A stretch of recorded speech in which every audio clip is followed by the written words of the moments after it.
here had the opportunity to see Vinay speak last night? All right, so you know you're in for a treat.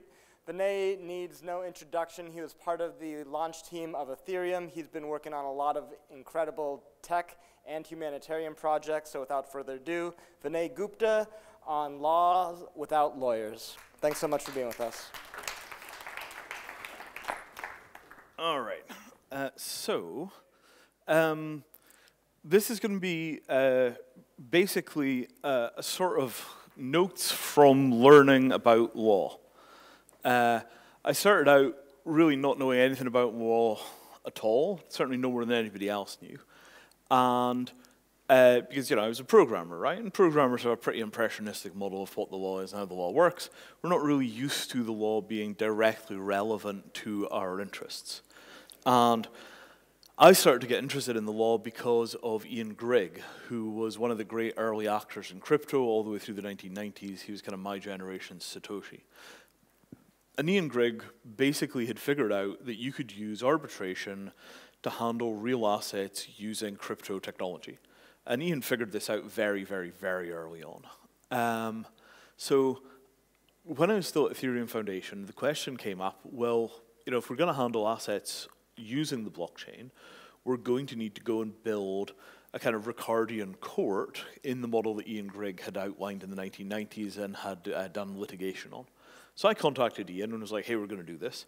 And Ian said, sure. And then I started asking around the City of London to find some lawyers that would be interested in helping out. Found London Arbitration Club. And remember, this is still 2015 we're talking about. And so we started the process of trying to get together a team to build a Ricardian court that would be capable of dealing with smart contracts in the context of the City of London. And this process is very, very nebulous. It's just a conversation at that point. It doesn't turn into a company until much, much later. So what I was hoping to achieve with that was to make it possible, without a whole bunch of additional stress and effort, to be able to manipulate goods and services on the blockchain and have those changes in state registered in the real world as actual transactions. Essentially, to be able to buy and sell things on-chain in a way that would be recognized by a court. You want to do something that looks like an Airbnb, you need to have your opinion respected, right, when you use the blockchain to do the transaction. Look, I have a right to be here, I rented it on the blockchain. That has to legally mean something, or you can't build services. You need the legal layer to get access to the real world. And I didn't really think I was going to be heavily personally involved in doing that. I thought that that was going to be something where the City of London law firms would be like, oh, did you say money? And that they'd get pulled into it from there. As it happens, it turns out that it's quite hard to get other people to do things like that because it's obvious to you that this is a great opportunity. It's not obvious to them. And at a certain point, you get into a position where it's kind of like, well, if it's such a good idea, why don't you do it? And by then, I had enough friends in the legal fraternity that we had a kind of credible-looking team if we wanted to do it. And so about a bit more than a year ago, we're like, okay, we're going to do this thing. And this is what became Materium, which is my current company. Now, along the way, what has happened is that I have slowly become corrupted by the lawyers, right? I've slowly begun to see, a lot of how the lawyers perceive the world. And that's really what I wanted to talk about today. I wanted to talk about how I've, come to understand legal philosophy at a very sort of workman-like level, not at a sophisticated level, just so that there's kind of a primer for nerds that are interested in how the law works to understand it kind of in the language of the nerds. So I'm going to do a little bit of that, and then I'm going to talk a bit about the implications. So the first thing is that we have systems which are very similar to the way that law works as a human practice. And those systems are large-scale open-source software and content projects. So Linux Foundation or Wikipedia are actually much closer analogs to the way that the legal system works than really anything else that you're going to stumble across. And this is because they're sort of very long-scale projects. They've been going for several decades in the case of Linux. And those kind of systems are built on top of much older engineering cultures and engineering practices. They've got an age to them, and they've also got a sort of monstrous size.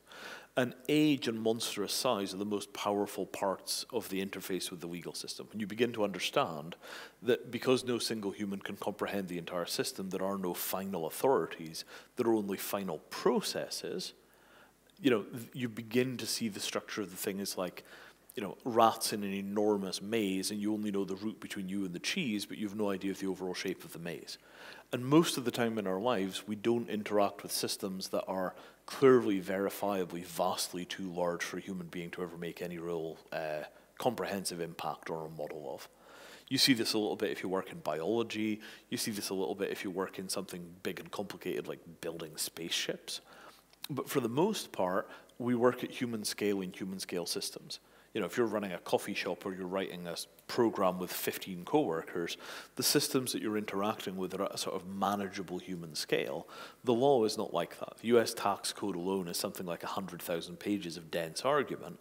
So you don't have specialists in the tax code, you have specialists in this 45-page section of the tax code. Right? So the first thing is, it's an enormous enterprise. And in that respect, it's a bit like, you know, Linux, right, or Wikipedia. If you think of Linux, nobody understands the entire Linux kernel. Nobody understands the entire Linux operating system. There are hundreds of overlapping specialists that kind of together understand the system as a whole, but individually they don't understand the entire system. So the first thing that I learned about law is that law is completely vast. The second thing is that it's incredibly old. So the lawyers are perfectly comfortable with the idea that they're part of a human enterprise that goes back deep into prehistory. You know, they're like, well, it's probably older than farming. You know, it's probably not that much younger than language. So, you know, they're sort of thinking like law and fire, probably roughly the same age. And they're very comfortable with that as a model, right? You know, it's like, well, you've always had disputes between human beings, and you've always had third parties involved in the disputes, and you've always had precedents, if only because it's, you know, like, well, you let my older brother do it, why can't I do it? Well, that's the establishment of legal precedent. And so they're very comfortable with this idea that law is an integral part of human life and always has been, and that they're therefore indispensable. And this is a very strong part of the legal world model. It's just sort of like, well, but how else could you possibly expect to do it? That's how it's always been done. You know, we're as old as language. We're completely integral to the whole of human society. Why? Everything would fall apart if we weren't here to smooth out all these difficult parts. So that's the sort of ancient enterprise that they see themselves as being part of, right? The legal fraternity thinks of itself as being bigger, older, weirder, and more important than, say, religion as an enterprise. You know, religion, yes, we've had those for a while, but we've had law much longer, and it's much bigger, much more complicated, much more important. I mean, because it's the real world. And what you begin to realize after a while is that they're actually more or less right. Although that sounds like a kind of self-aggrandizing model of law, what you begin to realize is that it's actually the infrastructure of society in a very primal way. You know, it's like stuff is the way stuff is because the lawyers and the lawmaking machinery agreed it to be that way. And if you pull those things out, it's not clear that what you're left with is in any way, shape, or form like society, and we tend to reinvent them as soon as we turn around. So does everyone know the term barrack room lawyer?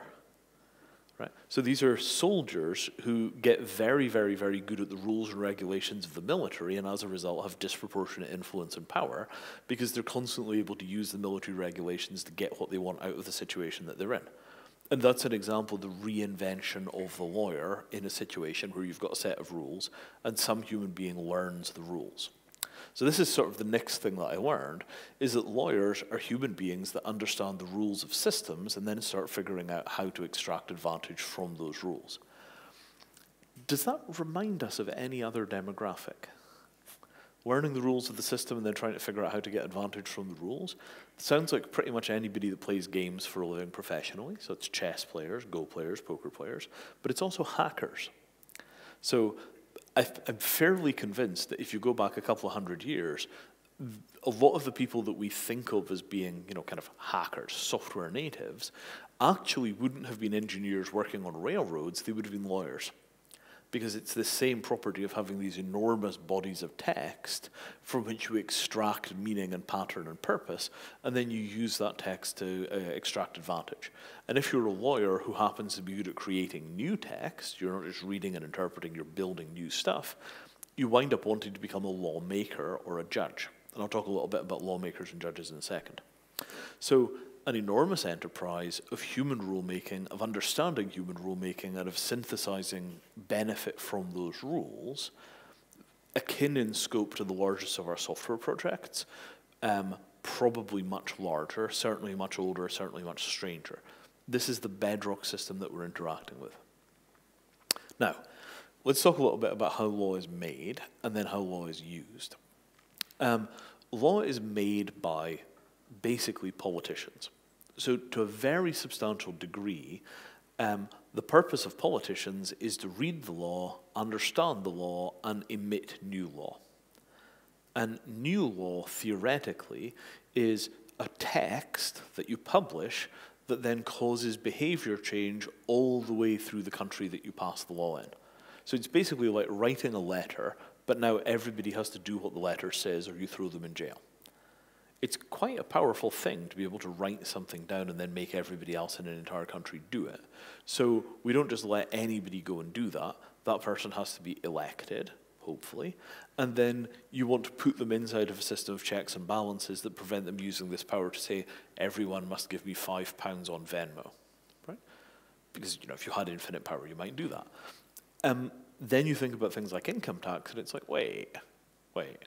Did they just write a letter to the world that says everybody has to give them a third of their income? Yeah, that's exactly what they did. Right? And it became law because we have a machinery that says that the things written down by lawmakers are laws. This is a little strange, isn't it? Like, when you really start thinking about that, like, wait, you literally just prepare a document, and then a bunch of people say, yes, we agree that this will be the law, and then it is the law. That's exactly how it works. So the method that we select the makers of law by is currently called democracy. That wasn't always how we made law. It used to be that the king made law. I am the king. I think it should be absolutely illegal to wear shoes where one shoe is red and the other shoe is green. Make it so. Now it's the law because the king said so. So we took this function of somebody speaking the law into existence, and we took it from being a sovereign right that was attached to the king to being a sovereign right that's attached to something like a parliament in most places. Now, that process is not trivial. Like, that wasn't just you turned around one day and that was how you did it. Actually, some fairly substantial things had to happen for that to become true, and that was political change. So a huge amount of the political change that happens in society is that you change the making of law, you change the mechanism by which law is made. You don't change the fact that law is made, you don't change how law is enforced, but you change the machine that is necessary for making of law. Does that make sense so far? I'm breaking this down into really small pieces because I hadn't really thought about this as being the management of a corpus of text, but that's actually what the lawmaking process is. It's very much like editing Wikipedia. It's just you've got a set of special people that are allowed to make edits.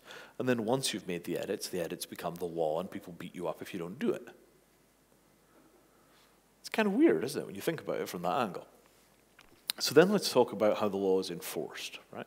You have judges. So a judge is a person that understands the law, theoretically better than anybody else in the courtroom, hopefully. But in civil law systems, like the kind of Napoleonic systems, the judges have one set of instructions and approach the thing in one way. I can't explain that properly because I don't understand it well enough to explain it. In common law systems, which is Britain, America, and a whole bunch of other places, the judge is there to basically hear arguments from two sides. So you come with a person that knows the law, a lawyer, and the lawyer says, this situation is just like this other situation, so you should give us the victory. The other guy says, no, the situation is not like this situation, it's like that situation, and you should give us the money. So it's a process where basically people make analogies to existing known good situations, and then they attempt to map the current situation onto the situation which gives them an advantage. And this is a little bit like mathematical reasoning, right? Well, we know from this branch of math that, a squared plus b squared equals c squared in a right-angled triangle. So this here is a right-angled triangle. It's just in 3 dimensions, not 2 dimensions. Surely analogy will work. And then you go through and you do the rigorous verification of the intuition, because in mathematics you've got proof. In laws, instead of proof, you have the opinion of a judge. And the judge says, well, I've looked at this situation, I've heard the arguments from both sides, and I think that it is actually more like this. Or occasionally the judge will say, you're both wrong, it's actually like that, and make a decision.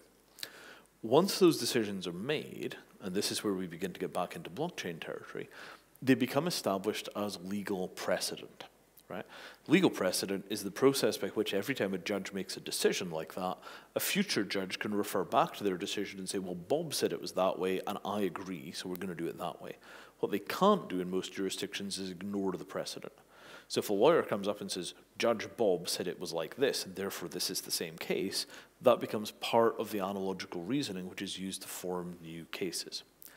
And that process of case law just forms layers and layers and layers of accretion until you wind up with the law being hundreds of thousands or millions of pages of law, plus all of the necessary case law, which is all the time that those laws have been interpreted by judges and decisions have been made. It's a really big system. And it's practiced by very, very, very skilled human beings whose defining trait is their ability to comprehend large bodies of texts and then make reasoned arguments to other human beings about how those texts should be interpreted, which is, of course, why lawyers had so much in common at one point in history with priests. Is the corpus of text that you're interpreting the Bible, or is the corpus of text you're interpreting the law? There were certain similarities in the attitudes that people took, and very few people were literate. Now, the process by which the English law got to be where it is culturally specific, right? The Inns of Court, which are basically the old big law firms, are midway between Parliament and the City of London. So it's halfway between the people that were making the law and the people that were doing the trade, where people would meet. And the legal fraternity started out as human photocopiers. They were scribes who would copy the documents, and eventually they started to notice that there were mistakes, and then they became the people that would sometimes help create the documents, and then pretty soon you got lawyers in the modern form. So that's the sort of potted summary of how the law works as a machine. The question then is, how does the blockchain fit into this story? And I want to focus basically on three areas of that. The first is, how do you make a smart contract legally enforceable using this textual machine that we call the law? The second is, how could this blockchain technology fit into the existing legal system, essentially to facilitate trade in the legal system? And then the third question is, what's the future of these two systems, given that software and law are actually maintained and produced by very similar kinds of people? So if you want to make a smart contract into a legal contract, the smart contract has to be a legal contract. Right. Sounds dumb, but this is kind of obviously true. So there are two ways that a smart contract could become a legal contract. The first is that somebody could pass a law that says a smart contract is a legal contract, and then you would basically accept that a smart contract is a contract in the same way that we accept that a digital signature is a signature. And this is a perfectly reasonable way to do things. I'm not saying it's the best way to do things or the only way to do things, but it's a reasonable way to do things. And a lot of jurisdictions are working on that approach. The problem is that then the question is, well, what if I wrote the smart contract in some impossible to interpret computer language, right? Well, I've given you a smart contract, but I wrote it in J or APL.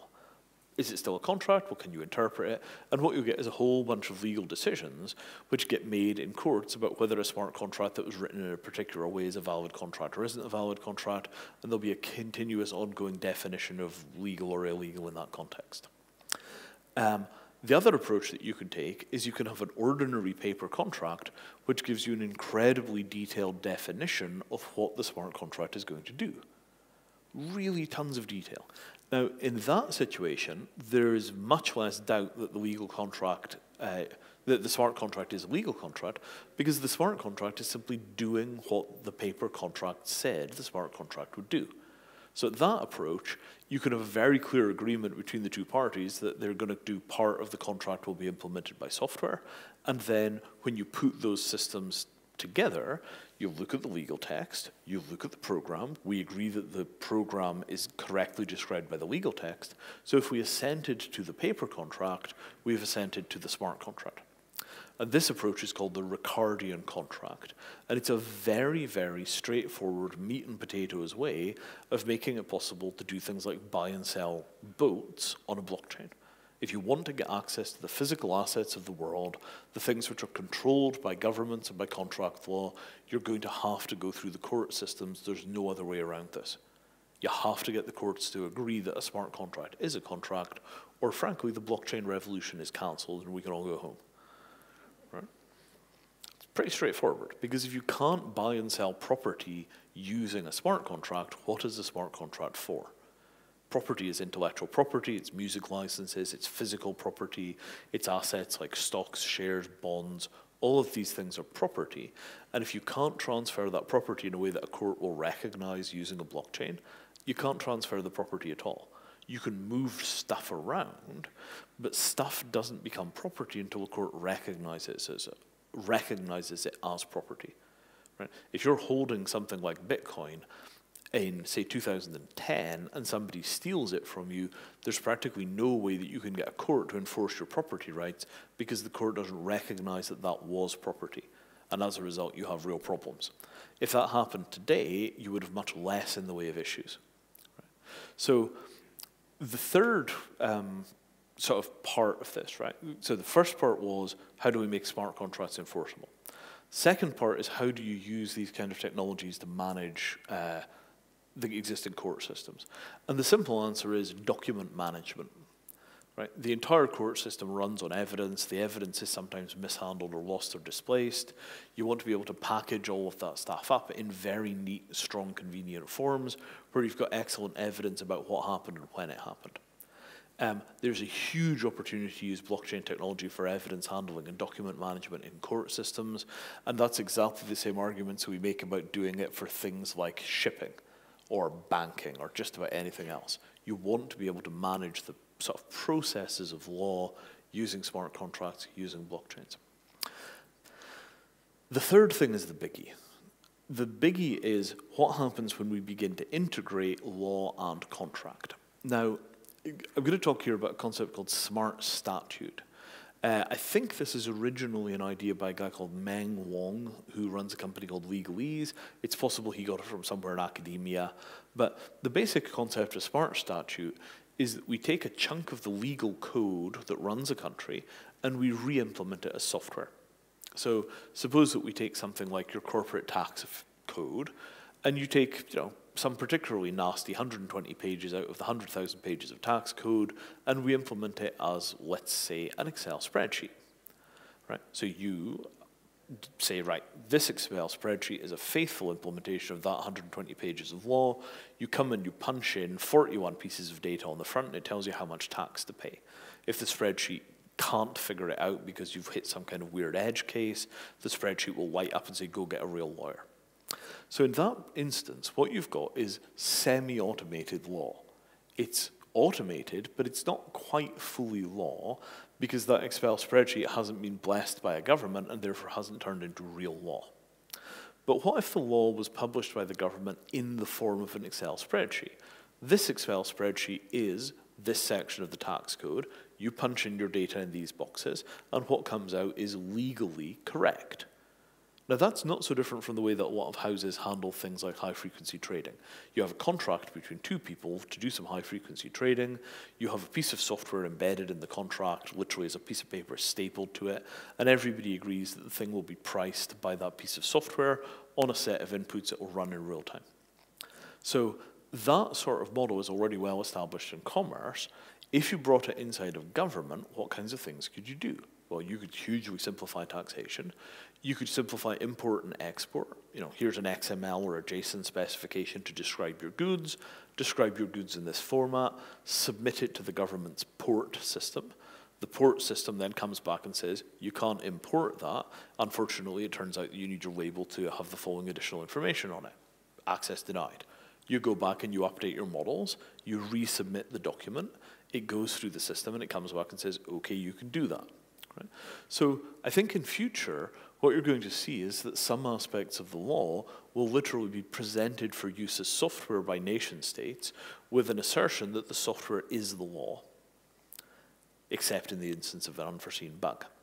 And what comes out of that is automation of processes which are currently done very, very, very manually in a way that theoretically gives you a massively more efficient society. So if we go down that path, and I think there's a strong sign that we will, starting with trade facilitation, the Brexit proposal called MaxFac, maximum facilitation, basically suggests having a software-defined border between the Republic of Ireland and Northern Ireland. Those kind of technologies seem very likely to arise, and what that gives us is the fusion of the legal profession and the software profession, because you wind up in a situation where the law which is produced by the state is produced both as legal text and as code. And I think that that is how the unification of code and law will occur. I don't think it's going to be pushed in a bottom-up way. I think what will happen is that for reasons of trade facilitation, the state will begin to present sovereign services as legal documents, which are also executable, so that you wind up with statements like, the correct way of implementing this provision is to use this piece of software, and the government stands behind that as the official calculator for this tariff. This piece of software over here is an integrated part of our port infrastructure, and anything that passes through that system and gets a tax tariff, that's the tariff you pay, or if it says you can't import, you can't import. Once we're in a position where we've got legal code being produced as computer code, we wind up in a position where the law becomes a mixed canon. It has some stuff which is written in natural language, it has some stuff which is written in software, and then it goes out into the world on that basis. And we shouldn't really be surprised by that, because most corporations have systems that work in exactly that way. You've got a big employee handbook, which is, your 3-ring binder with English in it, but you also have computer systems which force you to put the numbers into the set of boxes, and if you can't raise an invoice using the system because the system says that's not a valid code, you can't raise an invoice. So effectively, we already have these hybrid code law systems running all kinds of systems in the world. We already have huge amounts of software used inside of government to represent the consequences of a law, like social security administrations, tax offices. They all use software to implement law. The step of simply taking that software and saying that software is the law sounds revolutionary, but I think that you'll see a very gentle shift where you wind up producing code to implement policy, then eventually code becomes the policy. I don't know how long that's going to take, but once it's done, I think you'll see the final and complete fusion of law and software into a single enterprise. And I don't think that we're going to go back from that. I think that what you're going to discover is that we just use more and more and more sophisticated tools for representing reality. And that lays down the path towards a situation where you wind up with genuine blockchain governance of society, where things like the property registers that store ownership of houses also implement the smart contracts which do the legal transfer of property. And I think you could see systems that do legal transfer of property on government blockchains run by sovereign nation states within the next 5 years. So that was it. That's what I had to say. Thank you.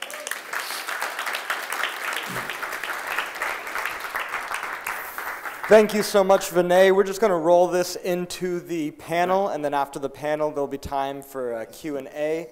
So at this time, I'd like to welcome David Siegel, who's already on stage, Paul Rieger from NEM, and Anastasija Plotnikova. How are we doing this? Anastasija, let's get up here to the business end of the stage. Anastasija, please. Paul? Thank you. Thank you. Great. Gosh, so many questions just from that right there. I wish I could continue that, and we will in the guise of a form of a conversation on regulation. Can you hear me all right? Are you getting me? No? All right. That's all right. That's okay. Is that better? Yeah, much better. All right. Great. I'm going to start by asking Paul and Anastasija to tell us a little bit about themselves, and then we can go from there. Right. So I'm acting as an advisor for the Blockchain Center Vilnius. Also, because nowadays it's popular to do quite a few things. I'm operating officer for Global Cannabis Applications Corporation. It's a Canadian company that implements blockchain and AI into the medical cannabis industry. And also I'm involved in the developing one of the decentralized exchanges and a few other little things and plenty of activities that we do within a blockchain. And you're based in Vilnius? Correct. Right. Paul? So I'm Paul. I'm the head of business development for NEM Europe, which is a subsidiary of the NEM Foundation. I'm based in Vienna. So my role is mostly finding projects and companies and create synergies between those, because right now, well, everybody's looking for good projects, especially being built on a public chain, and I'm not really seeing too many there. So it's really in our interest to find the right partners, find the right companies, help the companies get trained, accredited, so they can actually build things themselves without the help of any other third party. So that's more or less my day-to-day. Right, now when I speak at conferences, which is only about twice a week, there's a lot of interest in regulation. Like, if there's another session on regulation, it's packed again after like doing 4 sessions on regulation already. Why is that? Why are people wanting to know so much about regulation? It's because, well, I guess, you know, one idea is that it's like, well, we're trying to tell the future here and figure out how things play out. So let's just start from a general point of view and tell me where you think the sticking points are. Where are these two trains colliding most? Our independent world of you know, decentralization and the centralized world. And you've just talked about it quite a bit. But where are the clash points, and where are the points where we're likely to go through? And you know, where are we heading? So Vinay. Well, so I think that most of the regulators remember e-commerce. You know, there was this point where you just couldn't process credit cards on the internet, and digital signatures weren't recognized as being legal signatures. And they've watched a kind of multi-trillion-dollar industry come out of, you know, okay, we accept digital signatures as signatures, and we're going to permit credit card processing on the internet. So they're not automatically hostile to innovation. They're trying to figure out, you know, how you stop the public getting damaged by the future, but they're not necessarily anti-future. The exception to that is basically financial regulators, because the experience of financial regulators is basically anytime somebody approaches with a smile on their face, they're going to steal you blind. Rob you blind, rather. So, you know, you get an enormous amount of wariness from the financial regulators, but everybody else is kind of like, okay, this is great, show me the money. But it's the financial regulators that are the ones that are causing us the issues, because so much of the stuff that's happening on the blockchain is basically the creation of financial instruments in software, and then the global retail of those financial instruments without any further oversight. And needless to say, this gives financial regulators a heart attack, at best. A few deaths by heart attack wouldn't be too bad. Paul, what do you see? So actually, I agree completely with the e-commerce example, but also qualified electronic signatures in general, not only for e-commerce, but for onboarding of customers onto a multitude of different businesses, is actually something that has, you know, there's a lot of interest there, but it's not done easily, because you also have well, different jurisdictions, and it's easy for for a single business, but it's not easy for a regulator to just, you know, approve a process that's based on blockchain. On the other hand, I strongly believe and hope that security tokens and tokenized securities, whatever you want to call them, can be one of those, well, you know, pushing the barrier things, because if you try to solve them, if you try to do it right and comply, it's not easy. You need the help of the regulator. You cannot do it without the regulator, and that means even though everybody says, you know, we're discussing with regulators, you also need to work with them. So I think hate that part. Yeah, maybe it's not what people want to hear, but I think that basically that we're forced to do it also helps us more or less trying to find a solution for it. What do you see? Well, to begin with, as a lawyer by trade, I'm very happy that regulation became so popular. meaning regulation as a topic where people will attend, even people of non-legal background. So it's a good thing. On the other hand, when it comes to financial services, it is very understandable why regulator and general public are so keen to learn more, because everyone's caring about general financial stability of the system. Why cryptocurrencies and blockchain, and these two terms are too often are mixed, because they think, aha, blockchain, something wrong is going to happen, let's put all our regulatory effort into that.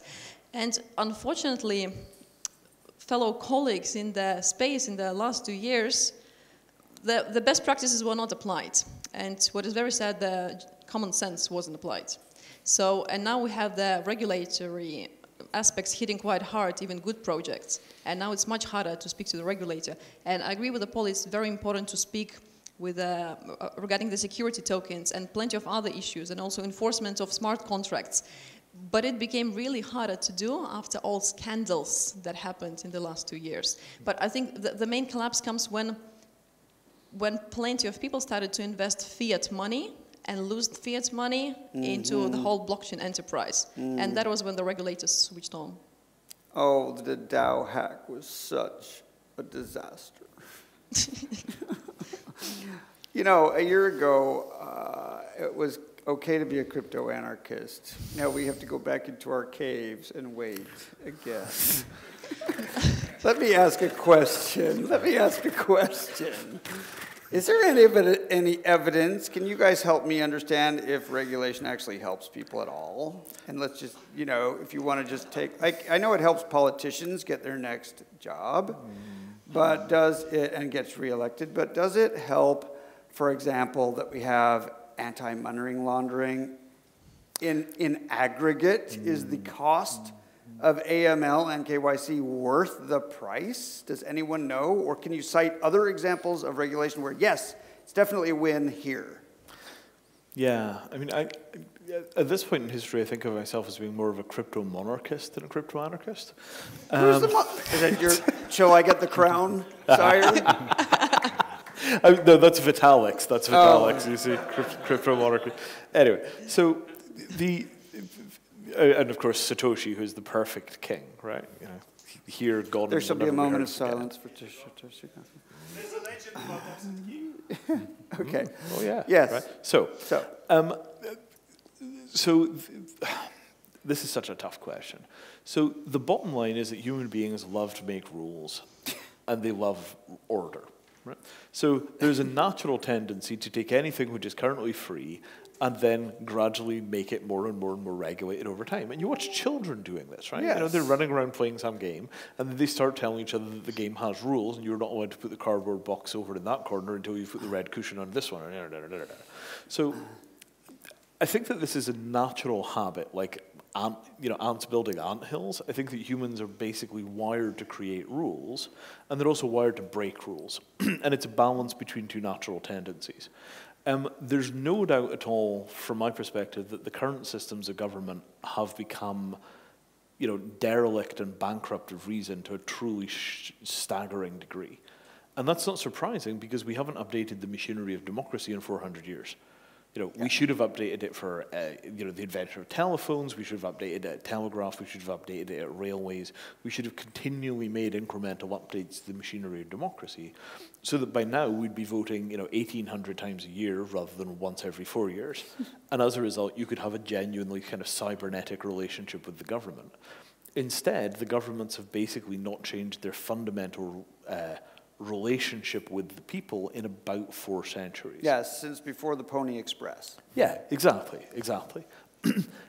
So then you put regulation into that context, and it becomes a way of enforcing laws which are genuinely pretty shoddy and don't reflect, you know, the kind of utopian aspirations at all. But if we talk about what the world would look like without those systems, you can't just posit no system, you have to posit a better system. Well, I can. But yeah, do you see any regulations that actually work? Please, I'm searching. Well, in the blockchain space, not really. In general, show me any regulations that really actually help people. Regulations, when we are talking about trade and business activities, intentions are all the time there, but somehow over a very short period of time, everything goes to basically nothing. Yeah, we get GDPR. Yeah, with the GDPR, it was designed and built the main structure in 2012.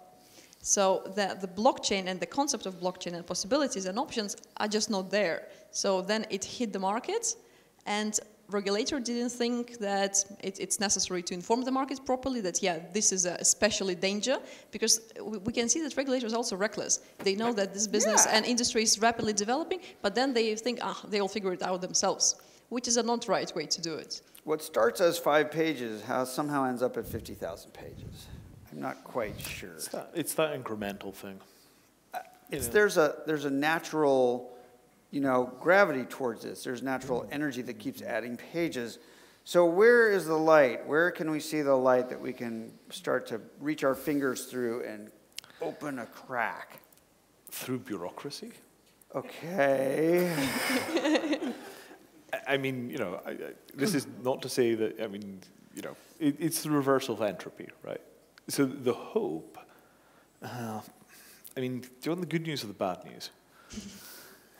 So as you turn software into law, you begin to get better tools for maintaining the law, right? Such as it is. But should you actually do that? Well, I'm questioning that because there have been some attempts to actually regulate technology, and it usually turns out to not work at all. I'm thinking of this the other way around, right? So if we took the corpus of law, we took the entire legal system, and we took all that text and we loaded it into GitHub.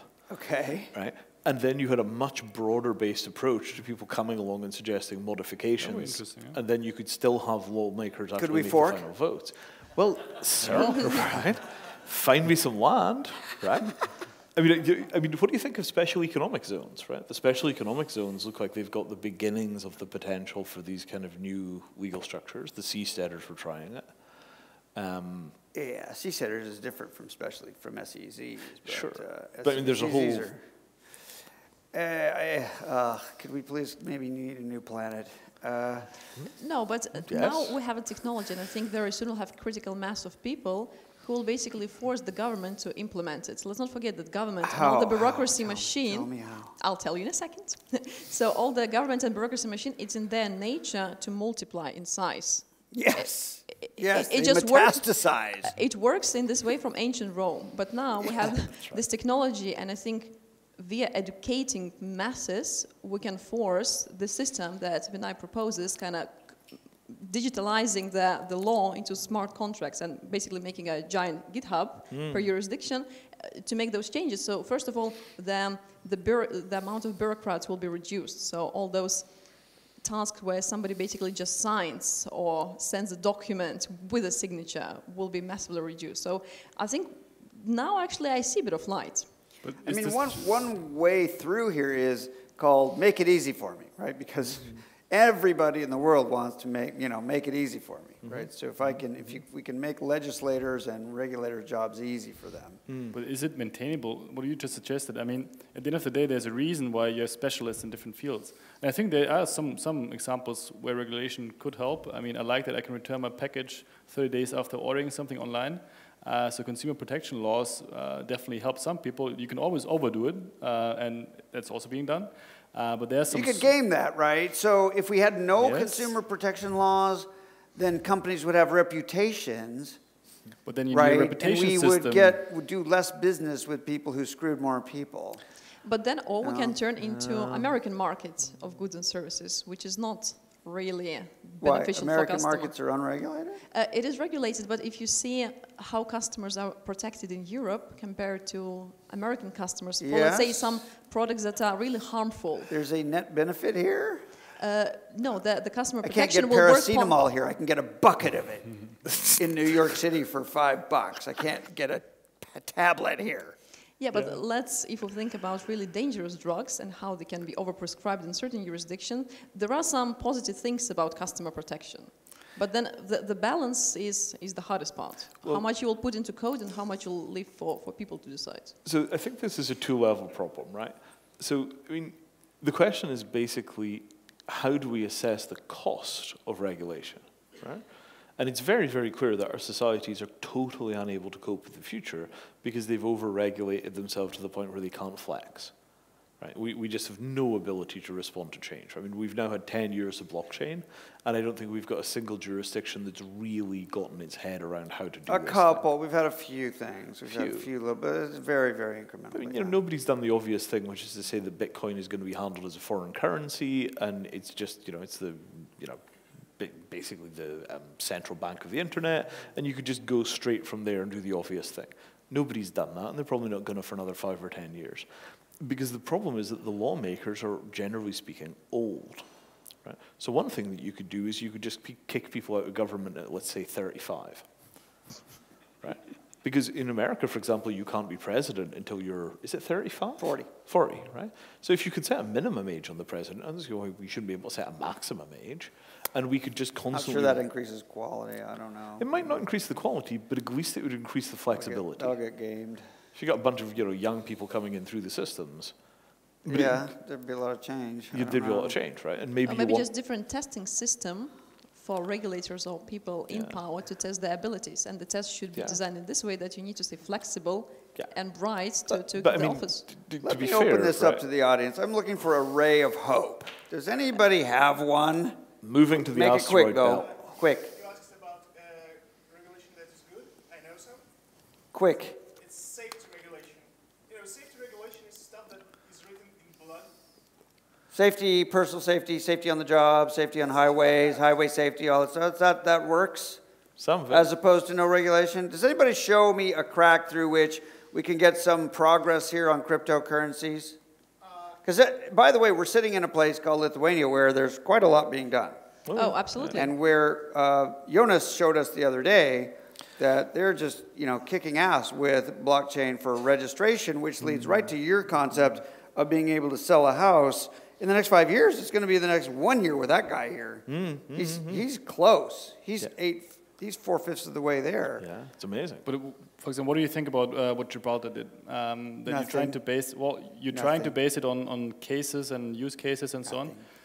I mean, it's the softest approach that you can take to regulation. If you try to not regulate protocol, because I think it's impossible to actually regulate a protocol, you still need to have some references, right? So what are you trying to regulate? All they're doing in usage. Gibraltar and a little bit in Switzerland, there's kind of giving you a license to have an exchange, really, or to maybe have a license to, I'm not sure, run an ICO or some kind of a license? I'm not talking about the license aspect, but they're trying to figure out, okay, these are the use cases, and we're trying to figure out, okay, a use case needs a framework. If it's, as soon as you're interfering with the real world, and for example, that's coming back to the security tokens, you definitely have some interference with the real world, but you have it for lots of blockchain use cases. Actually, for anything that's not machine to machine, you need to ensure that, if there's harm that can be done, safety regulation, what can you put in place that you're at least trying to make sure that if something goes wrong, there's a basis for whatever they're trying to. But here's the crux of this, right? If we go down the existing track, it's going to put getting people back out of their wheelchairs and onto their feet back by 30 years, right? If we simply gave a blanket exception for anybody who's doing research on growing back spinal columns, you could do whatever you like. Don't worry about any of that medical ethics stuff. Just let us know when it's done. You would get the problem solved at some human cost 30 years earlier than if we go down the current track. Right? And I mean, the cost of all the stuff that we're not doing because regulation is wasting people's lives, it's also the cost in human talent of all the people that are writing the regulation or all the people that are trying to engineer around the regulation.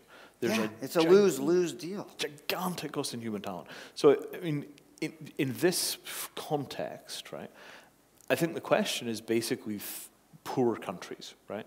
The kind of, Bangladesh's, the Kenyas, M-Pesa, for example, I think has made it really, really clear that if you're willing to be flexible in regulation, you get a better country.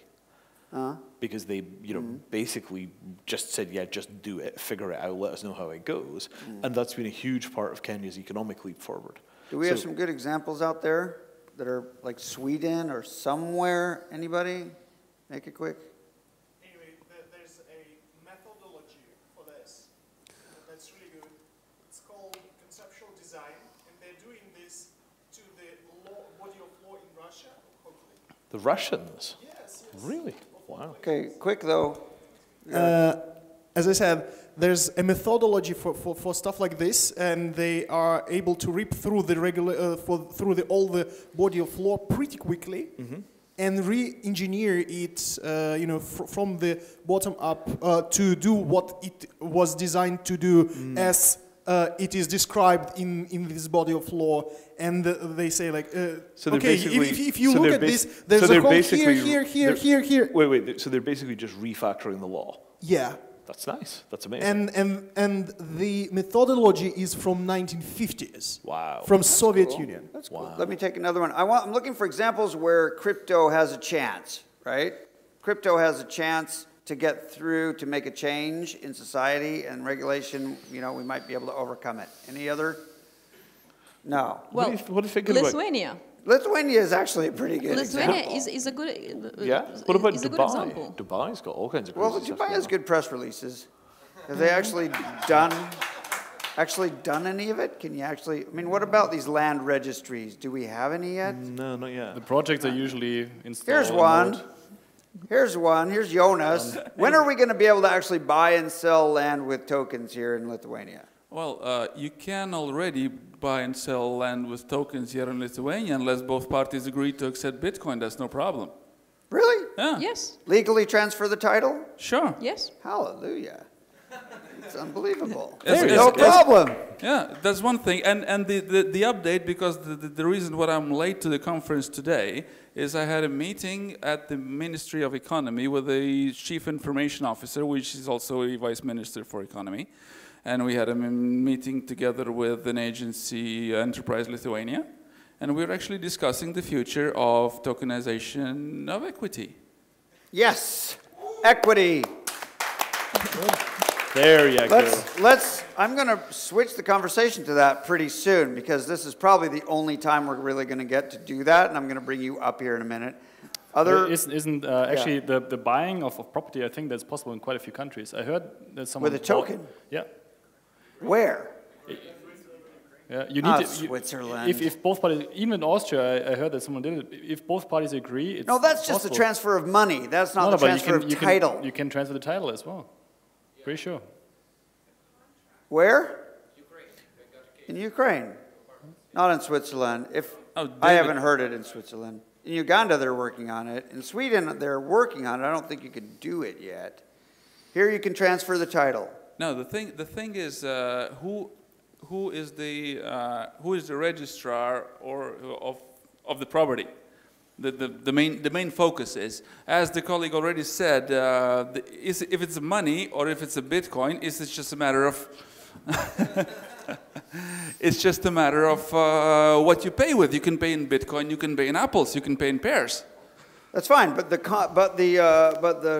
registration and the title transfer, is that done with a token here? No, it's not done with a token because it's a centralized database, Yeah. which is maintained by the Center of Registers. Okay, but so I don't get the private key to my land. No.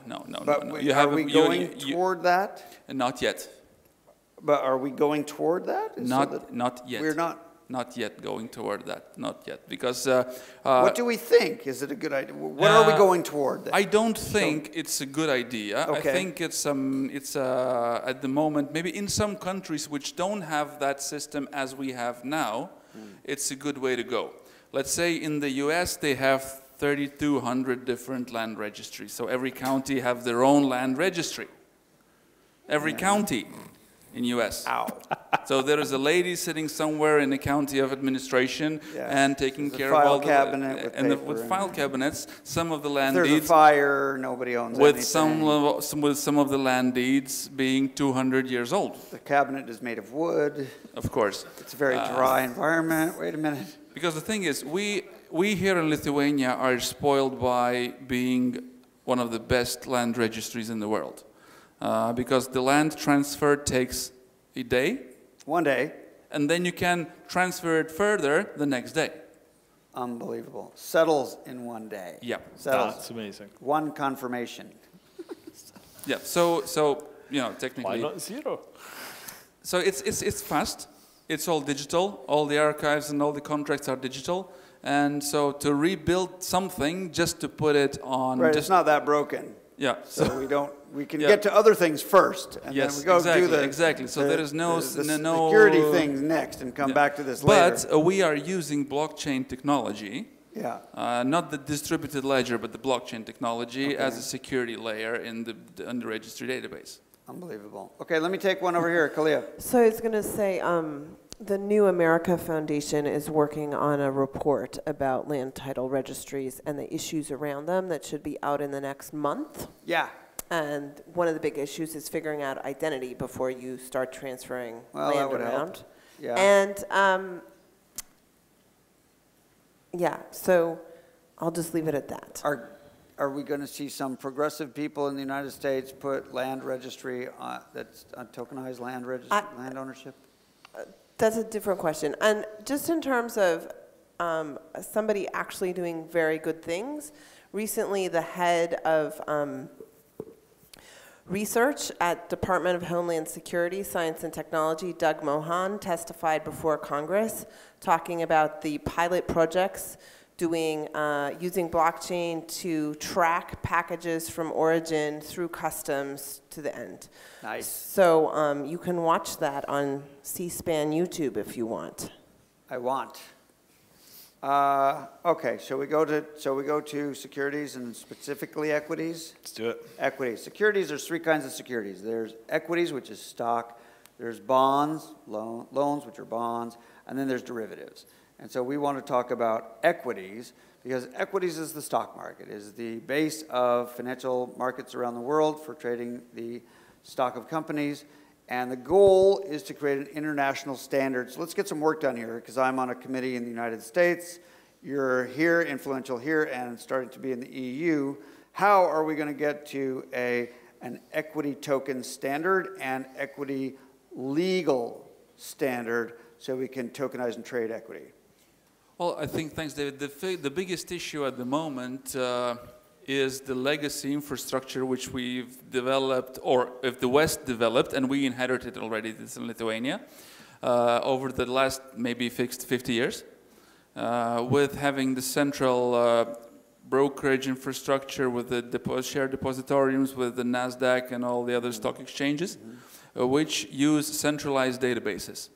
And they use, basically, as I said in my presentation on Monday, the original share was a share on paper. Yeah. But it was two types of shares. There were either named shares or anonymous shares, which had the bearer on shares, it. Yeah. The bearer shares. But the bearer shares are no longer exist in the Western world. So the thing is with a token at the moment, most of the tokens, at least at the ICOs which we see, are anonymous tokens which are tradable on exchanges and things. True. So one thing I don't think any politician will agree to get back to anonymous shares because that's gonna contradict with all the anti-money laundering policies. And because AML is so effective. Yeah. Yeah. So I understand the sarcasm behind that, but still, they will demand basically the first requirement is that the shareholder identified. Yeah. So you need tokens to will have a bearer's name on it. Yeah. That's the first thing. Okay. Second thing, of course, is the technology allows. Imagine we have named tokens, which is technically doable, I think. What's a named token?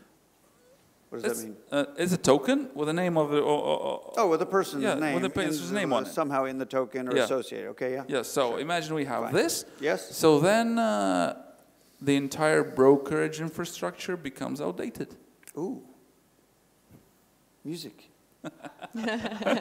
Keep going. And then, but the thing is, then you have another layer of legal barriers, such as international agreements or sanctions, or some, let's say, gray countries which are in different lists that residents of those countries have no access to such markets. On the other hand, there are some countries which are out of the list, but they still cannot access to equity markets in the West. Still today, that's right. Yeah. That's right. And most shares are digital already or not yet? I know that in the United States there's a law. 99% of shares are digital. Are digital now, in the big markets. Yes, but those shares are accounted as money in the bank accounts. They are accounted by custodians. Yes.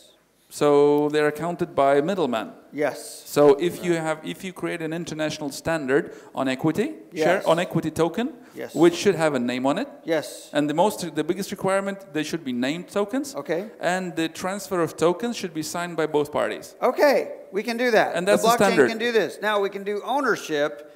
Now how are we going to do the rights of the voting and control and the edge cases and that stuff? Easy like that. Whoa. So as wait a Jonas minute. said, Wait, I have to ask him to break that. I'm coming to you. Can you please break down the easy the thing, yeah, make that it more. part. So I imagine- kind of missed the Okay. yeah. Then Okay. America So will have it. imagine we have a network of shares in a company, or on some public blockchain or Okay, something. yep. We have shares which have company name on it and which have owner's name on it. Yes. So you can do a virtual or an online remote meeting of shareholders meeting, where every shareholder proves his own. You create tools. and create then tools for. You validate that you're the rightful owner of these Yes, shares. exactly. Even if you bought them this morning Okay, sure. Yeah. or 5 minutes ago. 5 minutes ago. And then then there's a list of questions on agenda, and then using your shares, you vote for it. How do we, though, legally tie that to your rights so that if you stand in front of a court of law, in a court, and you say, I've got the private key to this, you also have then the rights to a company, for example, that may be in trouble or that may have lost a bunch of shares or all these other, how does the judge then say, oh, yes, you have those rights? Yeah, this should be legally described in a new, I think there should be a new set of laws drawn. Now we're talking about paper. But the thing is, we have reports already that some courts in China have already they have declared some information on a public blockchain as an evidence in a court. So if all the track record of your shares, all the transfer history of your shares, which end up by your digital signature being the last, or anything happens, so they will recognize that, I think, and it's only a matter of time. How much work is that to change the laws? Well, it depends. It depends on who makes the first move. If we found a country, reputable country, probably such as Switzerland or Sweden or some other, which is not why I'm choosing not European country, because we have European institutions, the European Commission and others who need. There's a long time. So I think maybe Japan or Switzerland may be much more flexible in this regard. That you recognize. Yeah, or Canada or Australia, they could do Anastasija. it. Well, I'm really much more optimistic about security tokens in Lithuanian jurisdiction because technically our securities laws are very clear that person A, regulator, and all the related persons have the right A, B, C, D, E. So we can put all this information and permissions into the blockchain. Of course, it will be permission blockchain because not everyone has a right, at least in the European jurisdiction, just to go and see who owns You're going to that. have to make a government blockchain to do this? After some discussions with the Lithuanian regulator and Ministry of Finance and Ministry of Economy as well, in the beginning, this won't be issued as a governmental blockchain, but the sandbox can be issued pretty quickly. So from the IT point of view, it can be done fairly easily. But then, as a colleague rightfully said, the brokerage system is outdated. We can issue security coins in a week, basically, but then we don't have any liquidity and trade. So we just need to create a brokerage system. Blockchain part maybe will go off-chain, that government will audit and say, yes, it complies. Maybe it should be audited by third party. And then the trades and liquidity can appear into the shares market. So I have my shares, I want to sell them to you. You do have rights, let's say, to buy them, so you can log in via your broker or privately and do it. So basically, we just need to update the brokerage system. The law requires this intermediary broker, right? Yeah. And So it's European. So we're not going to get around the requirements for brokers. So a broker has to represent each party in a transaction, is that correct? Yep. So we'll each need a brokerage account. Yep. And we can... Like you do now. So it's... Kind of like an exchange account? I mean, well, at practically my it will work, account, yeah. I don't have private keys and blockchain transfer. It's a centralized system. Well, the problem is that every shares of public companies are accounted at central depositorium, and only limited number of subjects, such as brokers, have access to that to make changes in the record. Yeah. So you can put anything on top. Is that going to change? Well, I think that's going to change as soon as we propose the working system of equity on a local level. So First on a private level, Okay. but then if it proves itself working on a private level, it could go to publicly traded companies as well. So we're going to show it here in Lithuania with private equity. Question is if it has to change actually the law for that, because I mean the central securities depository, they can still exist if they're standardized what they actually represent. Then you can replicate the same thing on a blockchain. Because at the end of the day, the rights, that's easy to replicate, right? Execution of the rights, that's also possible from a technological I'm less point worried of view. about how easy it is to translate into software as I am how difficult it is to move institutions and middlemen who are written into the law. So there is a hack for this, right? We've done a bit of thinking about this in London. There is a hack. So you basically put the share register of the company on chain and use some kind of whitelist mechanism for transferring shares between existing For controlling the circulation, Right. that's right, transfer. And then you have an office which has a laser printer in it, and it just monitors the condition of the chain, and every time somebody makes an update to the contract, it just prints out the current share register, sticks it in an envelope, and then mails it to the registrar. Isn't that beautiful? It solves all of the problems because you can do whatever you like on chain as fast as you can do it, and then you just print off the status every day or every week or every transaction, depending on what the local law says, and you have a robot that mails it.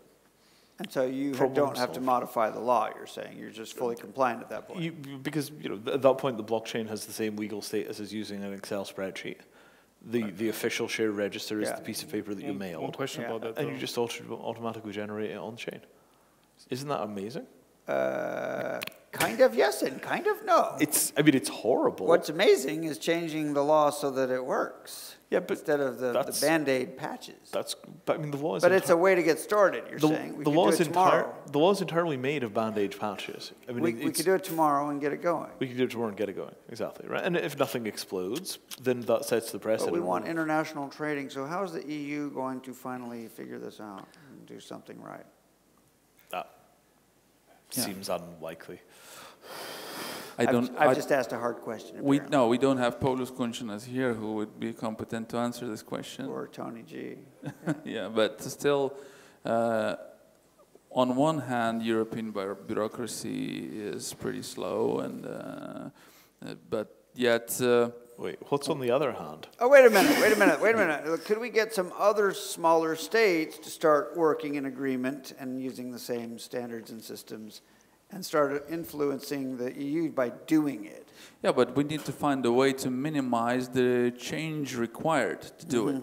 So the idea which I'm working on is that we stick to the existing legislation, especially to legislation regarding to public trade of public company equity, and we start with private company equity, do it on blockchain. So you go online, you register a company, and you receive your shares certificate from the registrar on the blockchain, and then you make all the trade privately, peer-to-peer, on the blockchain test it out, test the playground, and then if it all works, we fix patch and errors, and then we improve the protocol, and then we can upgrade it, step it up to replace the depositorium. And could we do that here in Lithuania without approval of the EU? Yep. Yeah. Yep. Because we're acting within an existing legal framework.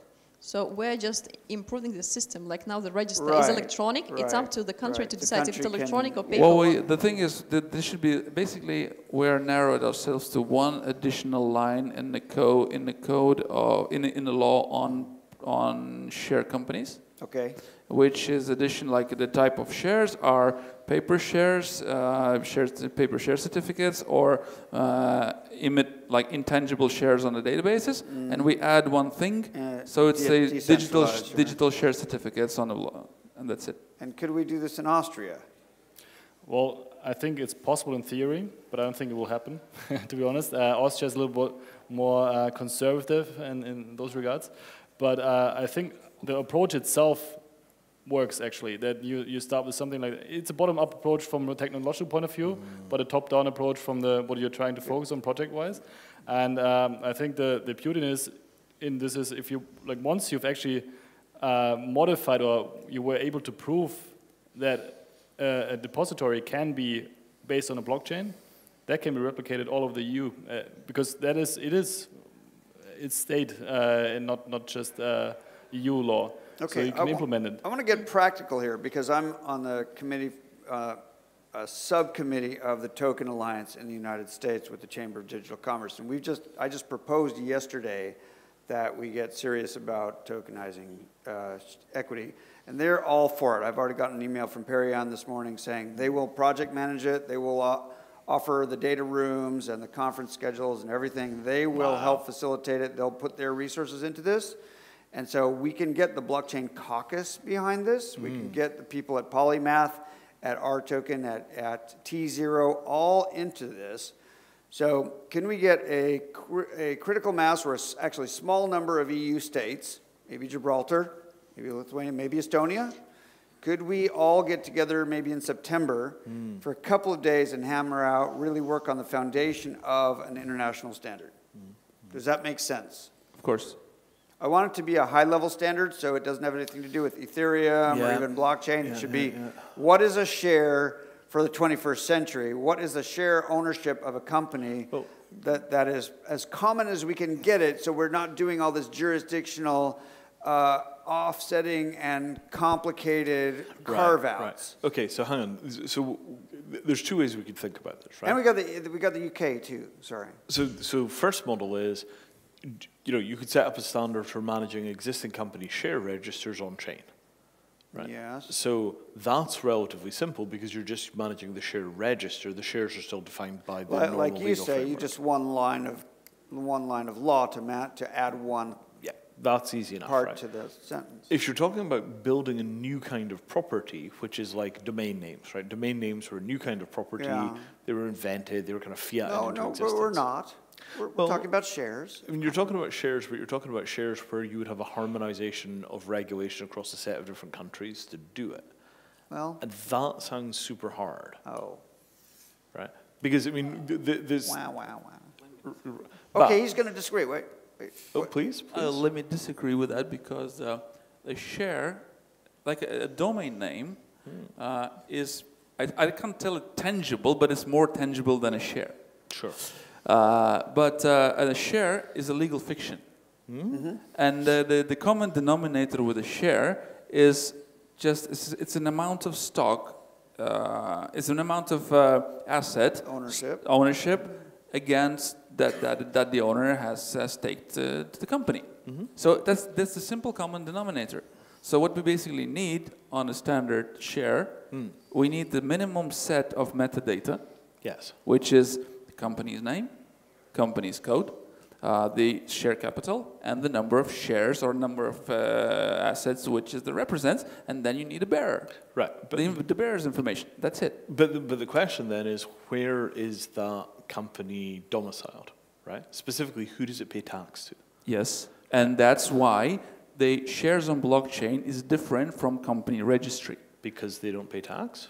No, we're talking about shares on blockchain, and the company pays taxes where it's on under which jurisdiction it is registered. So the companies are still registered in a jurisdiction? Yes. Okay. This is what we have today, and we have international trading of stock. And the company itself is a legal fiction in the first place, so it needs to have at least the domicile. We are now working in Lithuania on a legal concept of the company will not be obliged to have a physical address anymore. Yeah. That's cool. So we're working on that, so you don't have to rent an apartment or a PO box somewhere or in a garage. We have addresses where with hundreds of companies that are registered at the same address, which is cool. You know. Nice. So with this will happen soon, and I think with the same change in the law, we'll put blockchain there as well. But the thing is, you still need a court which you should take the company into if you want to have a legal action against it. So you need a jurisdiction, at least on a level of at least on a county level. So you need, like, say, the company will be incorporated in Vilnius with a public email, with a registered email address. Right. Where would you take us to court if you were taking? Sure.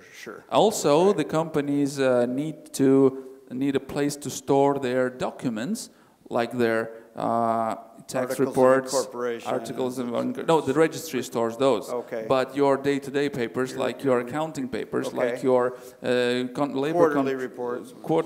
company, like your labor agreements and so on and so forth. Okay. So your social security, like the tax inspection, can access it and do some checks on your activity. So the registrar would maintain that The repository. the registrar only does the registration. Oh, He so- knows so- the company. He sets up the company. So the domicile, Yeah. the government would I think there's going to be maintain that registry. I think the government will maintain the registry, That- but there is a that new space repository. for private business to provide company support software and cloud storage to store their data. as we have with Masari. Masari is one such. Okay, questions? Kalia. Kalia, we're finally calling on you. Oh, all right, we're getting you a microphone. I just wanted to share that verifiable credentials, the standard for expressing things like the government has chartered you as a corporation in your jurisdictions and it's licensed you. There's a whole bunch of work being done by the province of British Columbia and an open source GitHub repository called Verifiable Organizations Network to support the issuance of these digital credentials in digitally native form to businesses.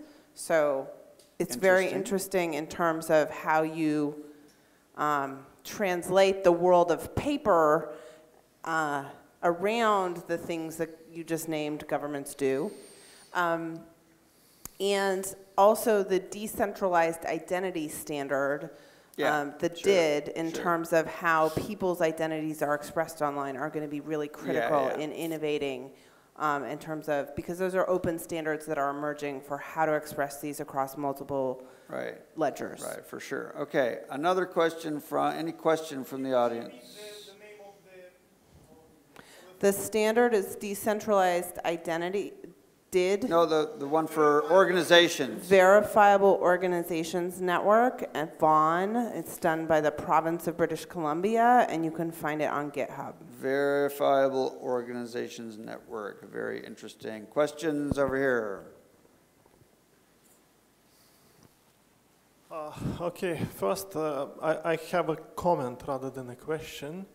And first I have to note that I am a legal scholar myself. I'm working on a little bit of those things that you are guys talking about. But that said, I apologize for to put it so blunt, but you know, I haven't heard so much profanity about what law is and how legal system works in 20 years of my legal scholarship. Can you be specific? Let me start with Vinay, who has described law as a very formal system of rules. This is exactly what it is not. You know, there was a guy, by the way, Austrian legal philosopher called Hans Kelsen, who described law exactly in this way. And it is the same guy who was actually defending Nazis in the Nuremberg trial, because if we accept law as a system of formal rules, then Nazis did nothing wrong. They just did everything within the law of the time. Can you bring this, though, to our conversation about to equity? your conversation, first of all, you know, you are kind of totally mixing up two things, guys. You know, one is the public law, which is what you are talking about, and the other is the private law, which is basically what the contract is about. You know, contract is the source of law. If you understand law as a non-formal system, you have the freedom. The law allows you to create itself, you know, by means of the contract. But if the contract has a provision in it which is illegal in the jurisdiction, the contract is usually voided, right? Not necessarily so. Jurisdiction Not by necessarily jurisdiction. so. No, it is void only in the cases where it is specifically written in the law that it's void. For most other applications, it's not void. It's entirely valid. It's entirely applicable. You know, so I mean, guys, you have the freedom of contract in the most broadest sense, but you seem not to understand what it is. No, I mean, That, look, we just understand. let me finish, okay? If I'm, you know, another comment I wanted to make about this is you kind of all seem to think that crypto is the first real challenge for the legal system. By any measure, it isn't. Sure. No, just look back a little bit. I mean, Please, can you keep it more specific to our conversation here? We're I really know. interested in legally representing shares through tokens that you own the private key to. Can you help us understand that issue in some way? I don't see any problem about that, and ideally, this shouldn't be regulated at all. Well, ideally, now we're partying. You know, so the regulation is what what is wanted by the despot, so to speak. So the formal system of law is the system that is completely totalitarian. You know, we don't want that by any measure. But we need specific constructive help here if you have any. Otherwise, we can't go into the anarchist Austrian. Yes. No, it's actually the opposite. You know, so guys. What was discussed here was discussed in legal circles 50 years ago. Sure. I'm not kidding. I mean, this idea that law is code or law is a software has been brought up in the 50s, and probably the most prominent piece of work was done by Lawrence Lessig, the Harvard law professor, in the late 90s, you know, and it was dismissed, actually, by the legal profession as just another formal system of law, which is not what the law is. So if we are talking about these specific issues, so we have to talk about them in a legal sense, you know, not approach it as a technological problem. You know, you have the freedom, so define it and bring it to the lawyers. I have 2 minutes left. I'm going to give Jonas the benediction, please. Thanks for the comments, and of course, I don't know how about the rest of the panel, but I'm pretty confident myself about differentiating the public and private law and the methods of legal regulation. And but there's another side of the coin that you mentioned.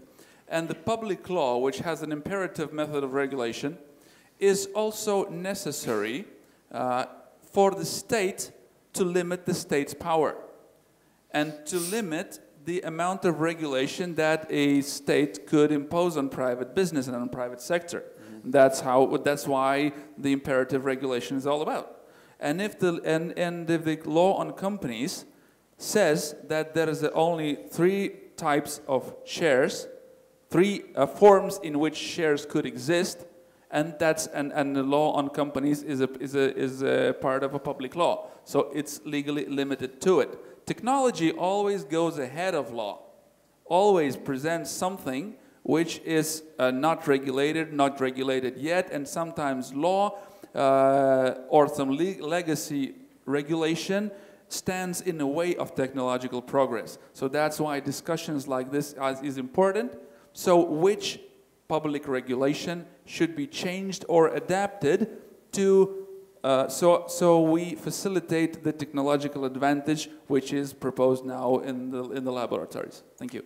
Okay, I'm going to just take this opportunity to stick a stake in the ground and say we are going to meet with our American counterparts. Maybe we'll do it in Iceland, we'll do it in London, we'll do it in New York. We'll do it in September, and we will get the representatives from the States here in Europe, and we will go start this process and make it real. Sounds good to me. You will hear more about that from us. Thank you very much. Amazing.